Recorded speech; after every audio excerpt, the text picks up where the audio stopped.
भगवान बुद्ध और यश। सारनाथ की भूमि पर जब बुद्ध ने 5 भिक्षुओं को धम्मचक्कपवत्तन का उपदेश दिया, तब धर्म का प्रथम प्रकाश जग में फैल चुका था। परंतु यह तो केवल शुरुआत थी। सारनाथ के पास वाराणसी में एक धनी व्यापारी का पुत्र रहता था।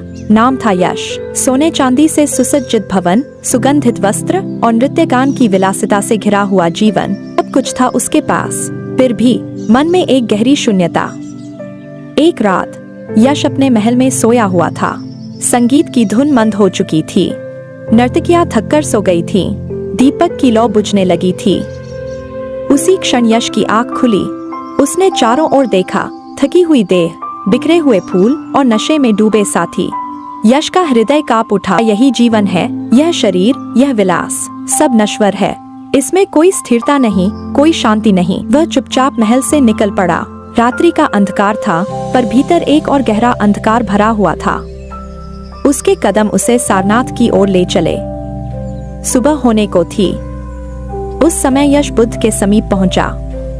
बुद्ध ने उसे देखा और कोमल स्वर में कहा, आओ यश, यहाँ दुख का अंत है। यश चकित हो उठा। यह व्यक्ति मुझे जानता है।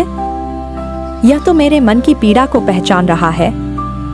वह रो पड़ा और बुद्ध के चरणों में गिर गया। भगवान, मैं जीवन से ऊब चुका हूँ, कृपया मुझे मार्ग दिखाइए। बुद्ध ने उसे धम्म का उपदेश दिया। उन्होंने बताया, यश, जीवन का विलास कभी संतोष नहीं देता। यह केवल मोह का जाल है। सच्चा सुख तब है जब मन लोभ, द्वेष और मोह से मुक्त हो। यश का हृदय कांप उठा। उसे लगा जैसे किसी ने भीतर की गांठ खोल दी हो। उसी क्षण उसने कहा, भगवान, मुझे भी अपने संग में स्थान दीजिए। यश बुद्ध के शिष्य बन गए। वह नगर का पहला गृहस्थ युवक था जिसने बुद्ध की शरण ली।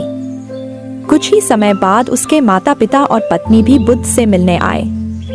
पहले तो वे दुखी थे, हमारा बेटा विलास छोड़कर सन्यासी क्यों बन गया। परंतु जब उन्होंने बुद्ध के उपदेश सुने, गृहस्थ भी धम्म का पालन कर सकते हैं। सत्य और करुणा से भरा जीवन ही सबसे श्रेष्ठ है।